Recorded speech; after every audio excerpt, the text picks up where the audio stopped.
മധ്യമനികായ 6 ആഖങ്കയ്യ സുത്ത്. ആഖങ്ക എന്ന് പറഞ്ഞു കഴിഞ്ഞാൽ ആഗ്രഹം എന്നാണ് അർത്ഥം. അതായത് ഒരു ഭിക്ഷുവിന് എന്തെല്ലാം ആഗ്രഹമുണ്ടോ അത് നിറവേറ്റാൻ ആ ഭിക്ഷു എന്തെല്ലാം ചെയ്യണം? ആ ഭിക്ഷു വിനയത്തെ, അതായത് ഭിക്ഷുക്കളുടെ റൂൾസിനെ പരിപൂർണമായിട്ടും ഫോളോ ചെയ്യണം, ശീലങ്ങൾ പാലിക്കണം, സമത പാലിക്കണം, അതേപോലെ തന്നെ ധ്യാനം അഭ്യസിക്കണം, വിപശ്യന ചെയ്യണം, അതേപോലെ തന്നെ നിർജ്ജനമായിട്ടുള്ള സ്ഥലത്ത് വസിക്കണം. ഇതെല്ലാം ഉണ്ടെങ്കിൽ ആ ഭിക്ഷു ആഗ്രഹിക്കുന്നത് എന്തോ അതെല്ലാം ലഭിക്കും. ഉദാഹരണമായിട്ട് ഭിക്ഷുവിന് മുക്തനാകണം, അത് ലഭിക്കും. അതേപോലെ തന്നെ സിദ്ധികൾ ലഭിക്കണമെന്ന് ആഗ്രഹിക്കുന്നു എങ്കിൽ അതും ലഭിക്കും. അതുകൂടാതെ ആ ഭിക്ഷു എന്തെല്ലാം ആഗ്രഹിക്കുന്നു അതെല്ലാം ആ ഭിക്ഷുവിന് ലഭിക്കും. പക്ഷേ ഭിക്ഷു മാർഗത്തിൽ ദൃഢതാപൂർവം സഞ്ചരിക്കണം. അതാണ് ബുദ്ധൻ ഈ സൂത്രത്തിൽ ഉപദേശിക്കുന്നത്. ഞാൻ ഇങ്ങനെ കേട്ടു, ഒരിക്കൽ ബുദ്ധൻ ജേതവനത്തിൽ ശ്രാവസ്തിയിൽ അനാഥപിണ്ഡകൻ്റെ ആശ്രമത്തിൽ വിഹരിക്കുകയായിരുന്നു. അവിടെ ബുദ്ധൻ ഭിക്ഷുക്കളെ ഇങ്ങനെ അഭിസംബോധന ചെയ്തു. ഭിക്ഷുക്കളെ, അഭിവന്ദ്യ ഗുരുവേ എന്ന് പറഞ്ഞുകൊണ്ട് ആ ഭിക്ഷുക്കൾ പ്രത്യുത്തരം കൊടുത്തു. ഭഗവാൻ ഇങ്ങനെ പറഞ്ഞു, ഭിക്ഷുക്കളെ, ശീലത്തിൽ സമ്പന്നരായിരിക്കുക. ബുദ്ധൻ ഭിക്ഷുക്കൾക്ക് 10 ശീലങ്ങൾ കൊടുത്തിട്ടുണ്ട്.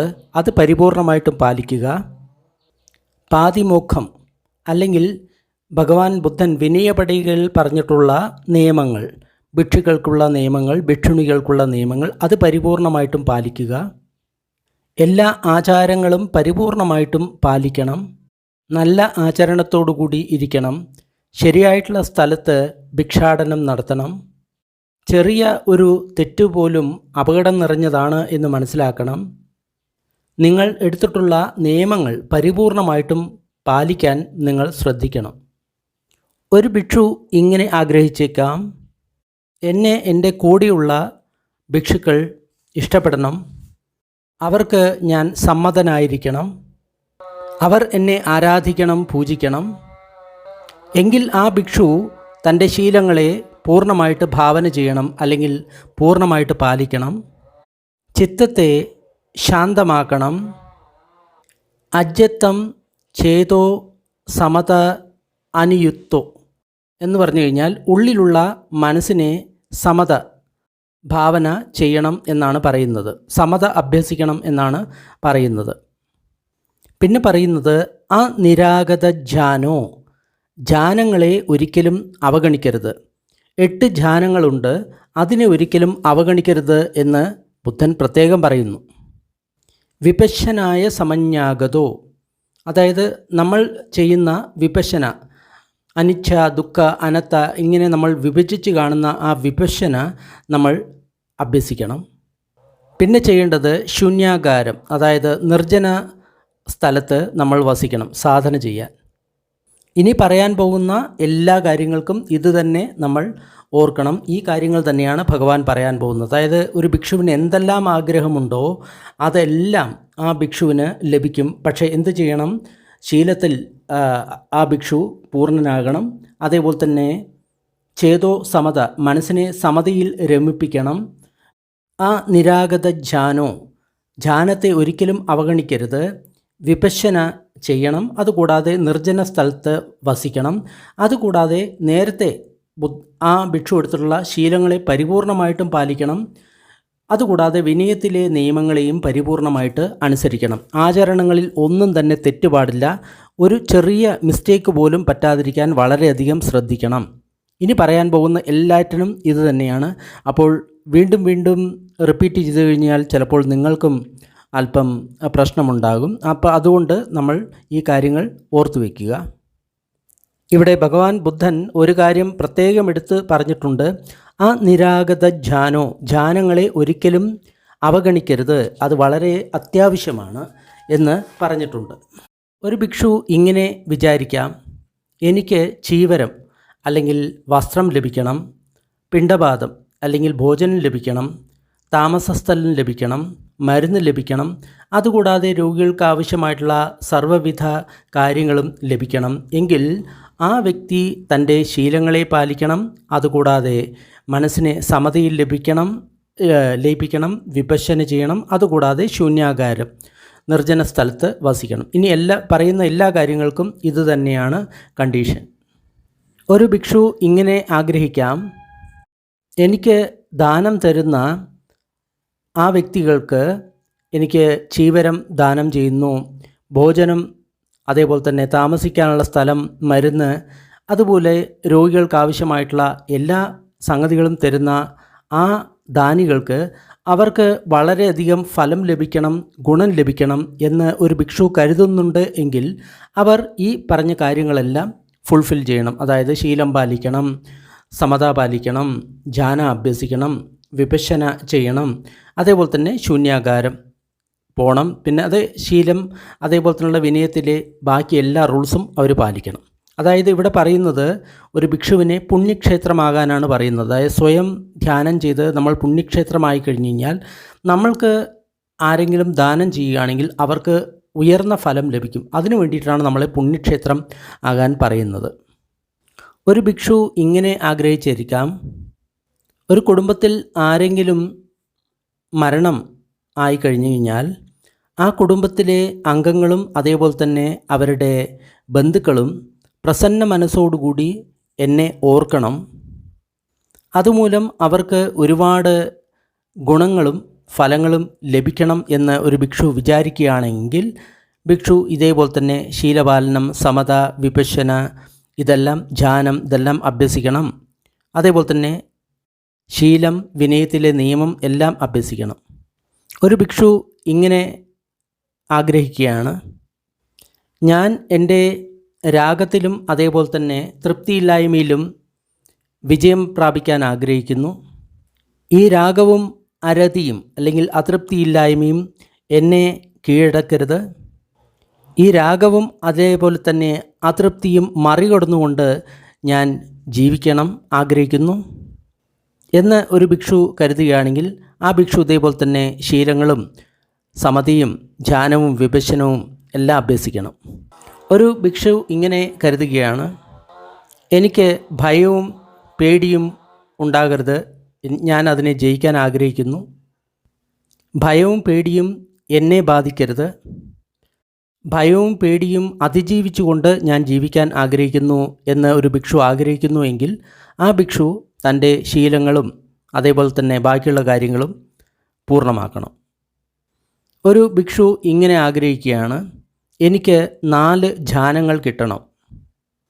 ഈ ജീവിതത്തിലെ സുഖകരമായിട്ടുള്ള ധ്യാനങ്ങൾ പ്രത്യേകം ശ്രദ്ധിക്കണം. ദിഠ ധമ്മ സുഖ വിഹാരാനാം, അതായത് ഈ ജീവിതത്തിൽ തന്നെ സുഖകരമായിട്ട് ജീവിക്കാനുള്ള 4 ധ്യാനങ്ങൾ പ്രാപിക്കണം എന്ന് ഒരു ഭിക്ഷു ആഗ്രഹിക്കുകയാണ് എങ്കിൽ അത് അഭിചേതസികാനാം, അത് ഉയർന്ന മനസ്സിൻ്റെ അവസ്ഥയാണ്. അതായത് നമ്മുടെ സാധാരണ ഒരു വ്യക്തികൾക്ക് ധ്യാനത്തിൽ ഒരിക്കലും ഇരിക്കാൻ സാധിക്കില്ല. എന്തെന്നാൽ ആ അവസ്ഥ വിവിച്ച കാമേഹി വിവിച്ച അകുശലേഹി ധമ്മേഹി, അതാണ് ധ്യാനത്തിൻ്റെ അവസ്ഥ. അവിടെ കാമങ്ങളോ പഞ്ച ഇന്ദ്രിയങ്ങളിലുള്ള കാമങ്ങളോ അകുശല ധർമ്മങ്ങളോ ഒരിക്കലും ഉണ്ടാകില്ല. അതുകൊണ്ട് ഒരു പാപ വ്യക്തിക്ക് ഒരിക്കലും ധ്യാനത്തിൽ ഏർപ്പെടാൻ കഴിയില്ല എന്നാണ് ബുദ്ധൻ പറയുന്നത്. അപ്പോൾ ഉയർന്ന മനസ്സിൻ്റെ ആ ധ്യാനാവസ്ഥ നമ്മൾക്ക് നേടണം എങ്കിൽ എപ്പോൾ വേണമെങ്കിലും ഒട്ടും തന്നെ ബുദ്ധിമുട്ടില്ലാതെ ആ ധ്യാനത്തിൽ അവർ ഇരിക്കണം എന്ന് ആഗ്രഹിക്കുന്നു എങ്കിൽ അവർ അവരുടെ ശീലങ്ങളും അതേപോലെ തന്നെ സമതിയും ബാക്കിയുള്ള കാര്യങ്ങളും എല്ലാം പൂർണ്ണമാക്കണം. ഇവിടെ നോക്കുക, ധ്യാനത്തെ ഒരിക്കലും ഭഗവാൻ ബുദ്ധൻ നിരാകരിച്ചിട്ടില്ല. പക്ഷേ ഇന്ന് ഇന്ത്യയിൽ അധികമാരും ധ്യാനം പഠിപ്പിക്കുന്നില്ല. ബന്ദേ വിമലാരംസി എന്ന ഒരു ഭിക്ഷു മാത്രമാണ് ധ്യാനം പഠിപ്പിക്കുന്നത്. ധ്യാനത്തെക്കുറിച്ച് കൂടുതൽ അറിയാൻ ഒരു വീഡിയോ ഇട്ടിട്ടുണ്ട്. അദ്ദേഹം അഭ്യസിപ്പിക്കുന്ന ധ്യാനമാണ് ട്വിം മെഡിറ്റേഷൻ എന്ന് പറഞ്ഞിട്ടുള്ള ഒരു meditation, triangle wisdom insight meditation, അതായത് സമത വിപശ്യന ധ്യാനം. ഒരു ഭിക്ഷു ഇങ്ങനെ ആഗ്രഹിക്കാം: ഇരൂപലോകത്തെ അതിക്രമിച്ച് അരൂപലോകത്തെ ശാന്തമായിട്ടുള്ള അനുഭവം എനിക്ക് വേണം എന്ന് ഒരു ഭിക്ഷു ആഗ്രഹിക്കുകയാണ്. അതായത് ശാന്തമായിട്ടുള്ള ചേതോ വിമുക്തി അത് ആഗ്രഹിക്കുകയാണ്. എങ്കിൽ ആ ഭിക്ഷു ശീലങ്ങളെയും അതേപോലെ തന്നെ ബാക്കിയുള്ള കാര്യങ്ങളെയും എല്ലാം പൂർത്തിയാക്കണം. ഇവിടെ ഛേദോ വിമുക്തി എന്ന് പറയുന്ന വാക്ക് ശ്രദ്ധിക്കുക. 4 ധ്യാനം, ആദ്യത്തെ 4 ധ്യാനം രൂപധ്യാനമാണ്. ഇവിടെ പറഞ്ഞിരിക്കുന്നത് അരൂപധ്യാനമാണ്.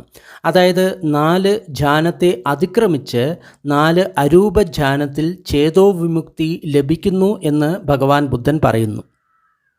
2 വിമുക്തിയുണ്ട്. ഒന്ന് പഞ്യാവിമുക്തി, അതായത് വിസ്ഡത്താൽ അല്ലെങ്കിൽ പ്രജ്ഞയാലുള്ള വിമുക്തി.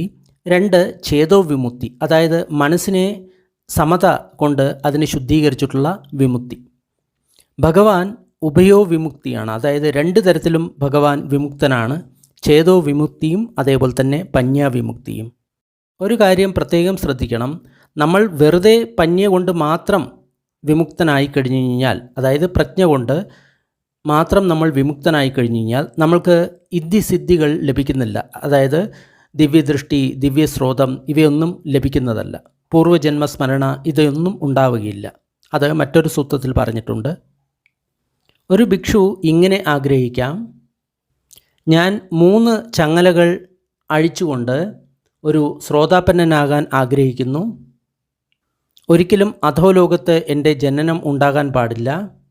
അതിനുശേഷം തീർച്ചയായിട്ടും എനിക്ക് അർഹന്തനാകണം എന്ന് ഒരു ഭിക്ഷു വിചാരിക്കുകയാണെങ്കിൽ ആ ഭിക്ഷു ശീലം പാലിക്കണം, സമത അഭ്യസിക്കണം, വിപശ്യന അഭ്യസിക്കണം, ധ്യാന അഭ്യസിക്കണം. അതേപോലെ തന്നെ നിർജ്ജനവാസത്തെ സ്ഥലം, ആ നിരാകാര ധ്യാന, അതായത് ധ്യാനത്തെ ഒരിക്കലും നിരാകരിക്കരുത് എന്ന് ഈ സൂത്രത്തിൽ ബുദ്ധൻ പ്രത്യേകം പറയുന്നുണ്ട്. ഇവിടെ പറഞ്ഞിരിക്കുന്നത് 3 ചങ്ങലകൾ എന്ന് പറയുന്നത് 3 താഴത്തെ ബന്ധനങ്ങളാണ്. അതായത് സക്കായ ദിട്ടി, ശീലബദ്ധ പരാമംസം, വിചികിച്ഛ. സക്കായ ദിട്ടി എന്ന് പറയുന്നത് ഞാൻ ഈ ശരീരമാണ്, മനസ്സാണ് എന്നുള്ള തെറ്റായിട്ടുള്ള ധാരണ. വിചികിച്ഛ എന്ന് പറഞ്ഞു കഴിഞ്ഞാൽ സംശയം. ശീലബദ്ധ പരാമംസം എന്ന് പറഞ്ഞു കഴിഞ്ഞാൽ ഏതെങ്കിലും ശീലത്തെയോ വ്രതത്തെയോ മാത്രം മുറുക്കെ പിടിച്ചുകൊണ്ട് ഞാൻ മുക്തനാകും എന്നുള്ള ഒരു തോന്നൽ. ഒരു വ്യക്തി ശ്രോതാപന്നൻ, അതായത് മുക്തിയുടെ ആദ്യത്തെ അവസ്ഥ നേടിക്കഴിഞ്ഞു കഴിഞ്ഞാൽ ഈ 3 ബന്ധനങ്ങളും ആ വ്യക്തിക്ക് ഇല്ലാതാവുന്നു. പിന്നീട് ഏറ്റവും കൂടുതൽ 7 ജന്മം മാത്രമേ ആ വ്യക്തി ജീവിക്കുകയുള്ളൂ. അതിനുശേഷം ആ വ്യക്തി അർഹന്തൻ ആകുക തന്നെ ചെയ്യും. ലോകത്തിലെ ഒരു ശക്തിക്കും ആ വ്യക്തി അർഹന്തനാകുന്നത് തടയാൻ സാധിക്കില്ല. അതുകൂടാതെ ഒരു വ്യക്തി ശ്രോതാപന്നനായി എങ്കിൽ ഒരു കാരണവശാലും ആ വ്യക്തി അധോലോകത്തിൽ ജനിക്കില്ല. അതായത് പ്രേതലോകത്തോ നരകലോകത്തോ പശുപക്ഷികളുടെ ലോകത്തോ ഒന്നും ഒരിക്കലും ജനിക്കില്ല.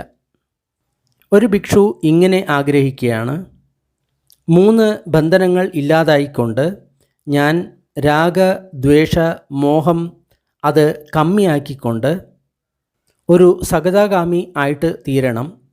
എന്നിട്ട് ഒരിക്കൽ മാത്രം ഇങ്ങോട്ട് തിരിച്ചു വരണം. എന്നിട്ട് എനിക്ക് ദുഃഖത്തിന് അറുതി വരുത്തണം എന്ന് വിചാരിക്കുകയാണെങ്കിൽ ആ വ്യക്തി ഇതേപോലെ തന്നെ ശീലത്തിനെ പാലിക്കണം, സമാധി, പ്രജ്ഞ ഇതിൻ്റെ എല്ലാം അഭ്യാസം ചെയ്യണം. ഇത് മുക്തിയുടെ 2ാമത്തെ അവസ്ഥയാണ്. ഇവിടെ 3 ബന്ധനങ്ങൾ ആദ്യം തന്നെ ഇല്ലാതായി. സക്കായ ദിട്ടി, വിചികിച്ഛ, ശീലബദ്ധ പരാമംസം. ഇനി ഉള്ളത് 2 രാഗവും ദ്വേഷവും. അതിൻ്റെ ശക്തി ക്ഷയിപ്പിക്കുക മാത്രമാണ് ഇവിടെ ചെയ്യുന്നത്. പരിപൂർണമായിട്ടും അത് മാറിയിട്ടില്ല. അപ്പോൾ രാഗദ്വേഷത്തിൻ്റെ ശക്തി ക്ഷയിപ്പിക്കുന്നു. ഇവിടെ മോഹത്തെ കൂടി ഉൾപ്പെടുത്തിയിട്ടുണ്ട്. മോഹത്തിൻ്റെയും ശക്തി അല്പം ക്ഷയിപ്പിക്കുന്നു. അപ്പോൾ അങ്ങനെയാണെങ്കിൽ സകതാഗാമി എന്ന 2ാമത്തെ മുക്തിയുടെ അവസ്ഥ ലഭിക്കും. ആ വ്യക്തി ഈ കാമലോകത്തിൽ ഒരിക്കൽ മാത്രമേ വരികയുള്ളൂ. അതായത് മനുഷ്യലോകത്തോ അല്ലെങ്കിൽ 6 ദേവലോകത്തോ എവിടെയെങ്കിലും വന്ന് ജനിക്കും. ജനിച്ചതിന് ശേഷം പിന്നീട് ബ്രഹ്മലോകത്തിൽ പോയിട്ട് അർഹന്തനാവും. ഒരു ഭിക്ഷു ഇങ്ങനെ ആഗ്രഹിക്കുകയാണ്: താഴത്തുള്ള 5 ബന്ധനങ്ങളും പരിപൂർണമായിട്ടും ഇല്ലാതാക്കിക്കൊണ്ട് ഞാൻ ബ്രഹ്മലോകത്ത് നേരിട്ട് പോയിട്ട് ജനിക്കണം. എന്നിട്ട് അവിടെ നിന്ന് ഒരിക്കലും ഈ ലോകത്തിലേക്ക് തിരിച്ചു വരരുത്. അവിടെ നിന്ന് തന്നെ ഞാൻ അർഹന്തനാകണം എന്ന് കരുതി കഴിഞ്ഞാൽ ഈ ഭിക്ഷു ഇതേപോലെ തന്നെ ശീലം, സമാധി, സമത, ധ്യാനം, വിപശ്യന, നിർജ്ജനസ്ഥാനവാസം ഇതെല്ലാം ചെയ്യണം. അതുകൂടാതെ വിനയവും ബാക്കിയുള്ള റൂൾസും എല്ലാം ആ ഭിക്ഷു ഫോളോ ചെയ്യണം. ഇവിടെ പറഞ്ഞിട്ടുള്ള അവസ്ഥ അനാഗാമിയുടെ അവസ്ഥയാണ്. ഇവിടെ 5 താഴെയുള്ള ബന്ധനങ്ങൾ പരിപൂർണമായിട്ടും ഇല്ലാതാക്കി. ശീലബ്രത പരാമംസം, വിചികിച്ഛ, സക്കായ ദിട്ടി, രാഗം, ദ്വേഷം ഇത് പരിപൂർണമായിട്ടും ഒഴിവാക്കി. ഒരു അനാഗാമിയിൽ ഒരിക്കലും പിന്നീട് കാമവാസന ഉണരില്ല. ഈ കാര്യം വളരെ പ്രത്യേകം ശ്രദ്ധിക്കണം. ഒരു ഭിക്ഷു ഇങ്ങനെ ആഗ്രഹിക്കാം: എനിക്ക് പലതരത്തിലുള്ള സിദ്ധികൾ ഉണ്ടാകണം, ഞാൻ പലതാകാനും സാധിക്കണം, വീണ്ടും ഒന്നാകാനും സാധിക്കണം, പ്രത്യക്ഷപ്പെടാനും അപ്രത്യക്ഷനാകാനും ഉള്ള കഴിവ് എനിക്ക് ലഭിക്കണം, ഒരു ചുമരിൽ കൂടിയോ ഒരു മലയിൽ കൂടിയോ ഒരു പർവ്വതത്തിൽ കൂടിയോ വായുവിൽ എന്ന പോലെ എനിക്ക് ഉള്ളിലൂടെ കടന്ന് ചെല്ലാൻ കഴിയണം, ഭൂമിയിൽ വെള്ളത്തിലെ പോലെ അകത്തേക്ക് പോകാനും പുറത്തേക്ക് വരാനും എനിക്ക് കഴിയണം. അതായത് ഭൂമിക്കുള്ളിലേക്ക് അപ്രത്യക്ഷനാകാനും അവിടുന്ന് പുറത്തു വരാനുള്ള കഴിവിനെ പറ്റിയാണ് ഇവിടെ പറയുന്നത്. വെള്ളത്തിൽ ഭൂമിയിലെ പോലെ നടക്കാനുള്ള കഴിവ് എനിക്ക് ഉണ്ടാകണം, ചമ്മരം പടിഞ്ഞിരുന്ന് വായുവിലൂടെ പറക്കാനുള്ള കഴിവ് എനിക്കുണ്ടാകണം, ഒരു പക്ഷിയെപ്പോലെ.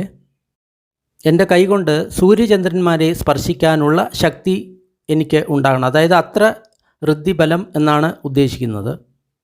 അങ്ങനെ എൻ്റെ ശരീരത്തെ നിയന്ത്രിക്കാനുള്ള ശക്തി എനിക്ക് ലഭിക്കണം. അതുകൂടാതെ ബ്രഹ്മലോകം വരെ എനിക്ക് പോകാനുള്ള ശക്തി എനിക്ക് ലഭിക്കണം എന്ന് ഒരു ഭിക്ഷു ആഗ്രഹിക്കുന്നു എങ്കിൽ ആ ഭിക്ഷുവിന് ഈ പറയുന്ന എല്ലാ കാര്യങ്ങളും പൂർണ്ണത നേടണം. അതായത് ശീലം, സമാധി, വിപശ്യന, പ്രജ്ഞ, സമത ഇവയെല്ലാം ആ ഭിക്ഷു പൂർണ്ണമാക്കണം.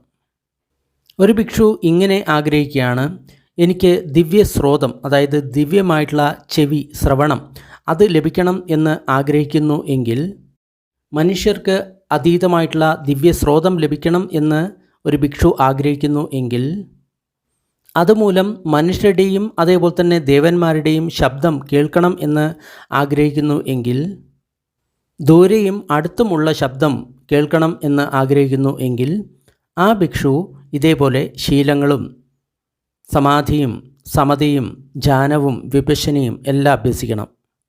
ഒരു ഭിക്ഷു ഇങ്ങനെ ആഗ്രഹിക്കുകയാണ്: എൻ്റെ മനസ്സുകൊണ്ട് ബാക്കിയുള്ളവരുടെ മനസ്സിനെ അല്ലെങ്കിൽ ചിത്തങ്ങളെ അറിയാൻ ഞാൻ ആഗ്രഹിക്കുകയാണ്.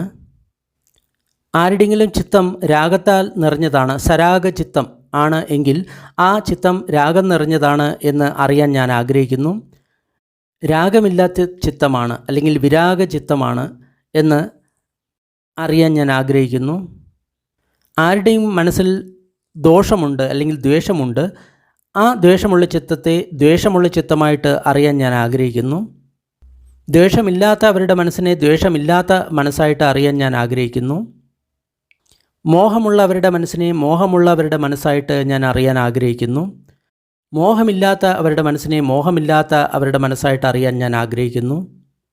സംക്ഷിപ്തമായിട്ടുള്ള മനസ്സിനെ സംക്ഷിപ്തമായിട്ടുള്ള മനസ്സ് എന്ന് അറിയാൻ ഞാൻ ആഗ്രഹിക്കുന്നു.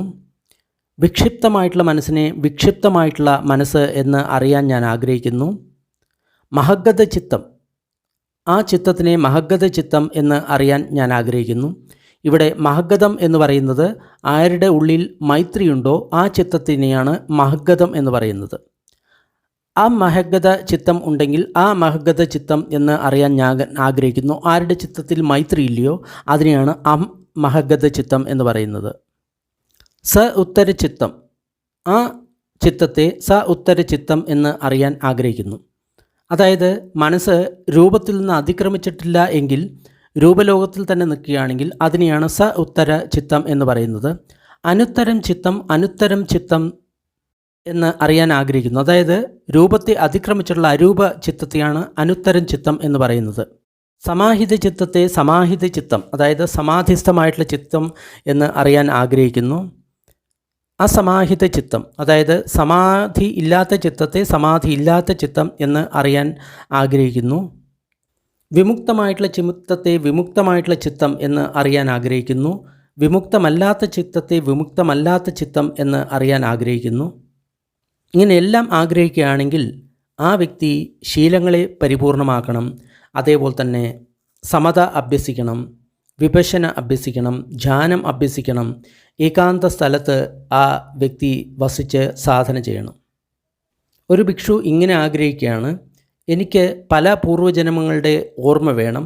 അതായത് 1, 2, 3, 4, 5, 10, 20, 30, 40, 50, 100, 1000, 1,00,000 ആകാശഗംഗ ചുരുങ്ങുന്ന അനേകം കൽപ്പങ്ങൾ, ആകാശഗംഗ വികസിക്കുന്ന അനേകം കൽപ്പങ്ങൾ, ആകാശഗംഗ ചുരുങ്ങുകയും വികസിക്കുകയും ചെയ്യുന്ന അനേക കൽപ്പങ്ങൾ, ഇതിൽ എല്ലാം ഉള്ള പുനർജന്മം ഞാൻ ഓർക്കണം എന്ന് ആഗ്രഹിക്കുകയാണ്.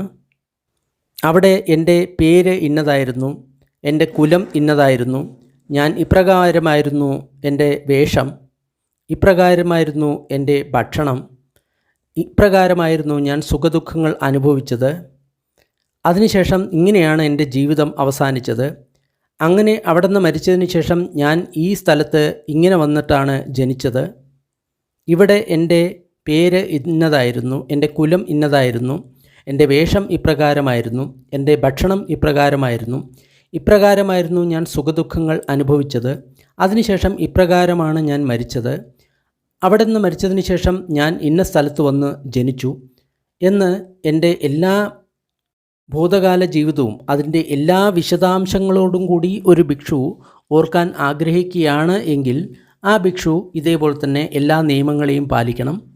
ശീലം, സമാധി, പ്രജ്ഞ ഇവയുടെയെല്ലാം അഭ്യാസം ചെയ്യണം, ധ്യാനത്തിൻ്റെ അഭ്യാസം ചെയ്യണം. ഇവിടെ ഒരു കാര്യം നമ്മൾ പ്രത്യേകം ശ്രദ്ധിക്കണം. സംവട്ട ഖപ്പേ और दूसरा है വിവട്ട ഖപ്പേ. ഇവിടെ സംവർദ്ധനം എന്ന് പറഞ്ഞു കഴിഞ്ഞാൽ ചുരുങ്ങുക, വിവട്ട എന്ന് പറഞ്ഞു കഴിഞ്ഞാൽ വികസിക്കുക. അതായത് നമ്മളുടെ ഈ ഗാലക്സി അല്ലെങ്കിൽ ആകാശഗംഗ എന്ന് പറയുന്നത് ഇന്ന് സയൻറ്റിസ്റ്റ് അവരുടെ ചില ഉപകരണങ്ങൾ, സ്പെക്ട്രോസ്കോപ്പി തുടങ്ങിയവയെല്ലാം പരിശോധിച്ചിട്ട് അവർ പറയുന്നു ഈ ഗാലക്സിയിലെ എല്ലാ ഗ്രഹങ്ങളും അകന്നുകൊണ്ടിരിക്കുകയാണ്, അതായത് വികസിച്ചു കൊണ്ടിരിക്കുകയാണ് എന്നാണ് അവർ കണ്ടെത്തിയിട്ടുള്ളത്. പക്ഷേ ചില സയൻറ്റിസ്റ്റ് പറയുന്നു പിന്നീട് വികസിച്ചതിന് ശേഷം പിന്നീട് ഈ ആകാശഗംഗ വീണ്ടും ചുരുങ്ങും എന്ന് പറയുന്നു. പക്ഷേ അവർക്കത് ഉറപ്പില്ല, അതൊരു തിയറിയായിട്ട് അവർ പ്രഖ്യാപിച്ചിരിക്കുകയാണ്.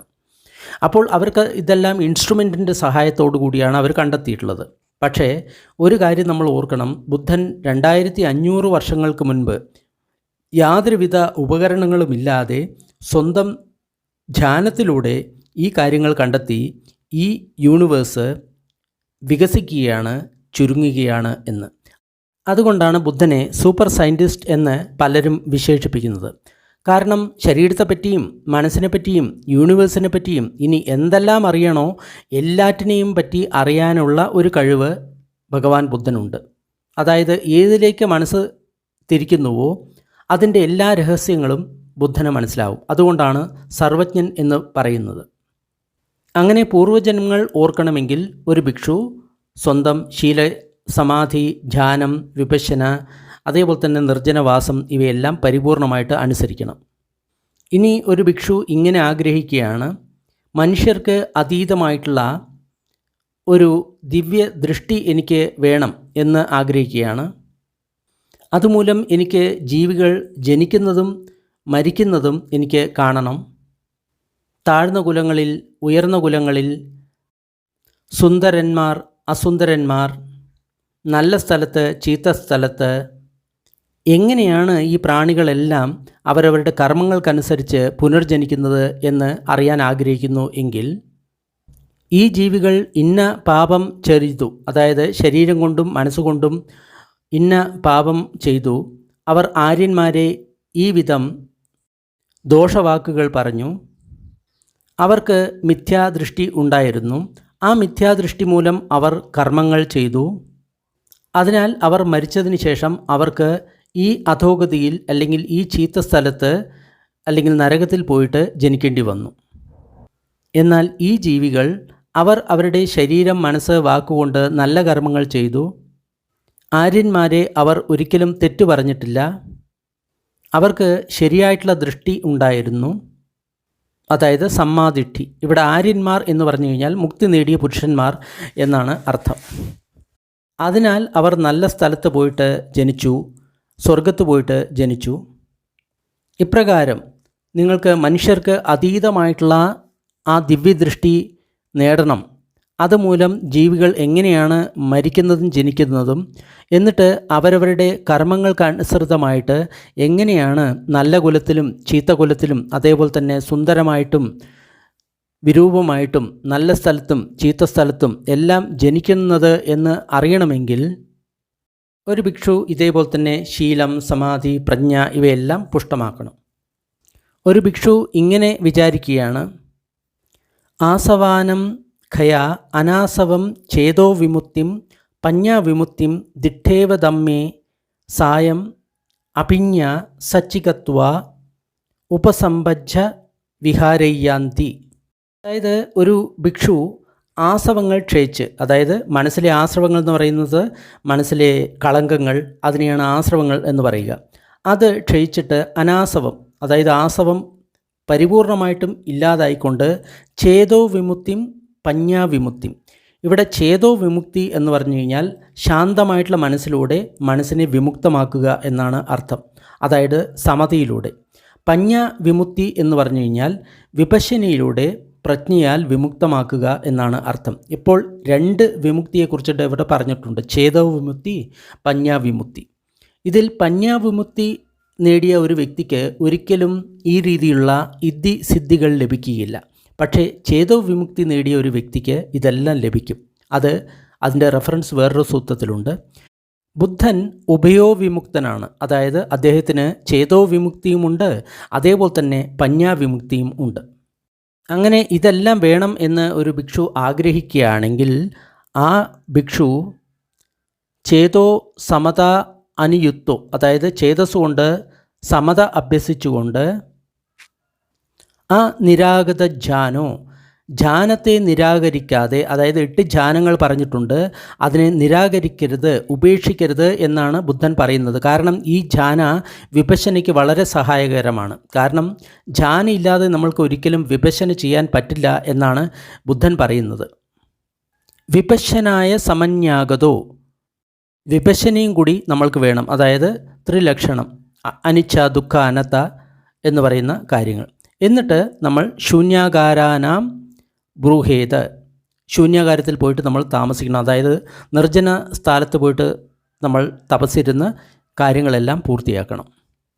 വീണ്ടും നേരത്തെ പറഞ്ഞതെല്ലാം ബുദ്ധൻ വീണ്ടും ഒരിക്കൽ കൂടി ആവർത്തിക്കുകയാണ്: ഭിക്ഷുക്കളെ ശീലസമ്പന്നരാകുക, പാതിമോക്ഷം അല്ലെങ്കിൽ വിനയത്തിൻ്റെ റൂൾസ് പരിപൂർണമായിട്ടും അനുസരിക്കുക, വിനയ നിയമങ്ങൾക്ക് അനുസൃതമായിട്ട് നിങ്ങളുടെ സ്വഭാവത്തെ നിങ്ങൾ രൂപീകരിക്കുക, അതിൻ്റെ ആചരങ്ങളും അതേപോലെ തന്നെ ഗോചരങ്ങളും നിങ്ങൾ പരിപൂർണമായിട്ടും പാലിക്കുക. അതായത് വിനയത്തിൽ എപ്രകാരം ആചരണം ചെയ്യാൻ പറഞ്ഞിട്ടുണ്ടോ അപ്രകാരം തന്നെ നമ്മൾ ആചരണം ചെയ്യണം. ശരിയായ സ്ഥലത്ത് നിങ്ങൾ ഭിക്ഷാടനത്തിന് പോകുക.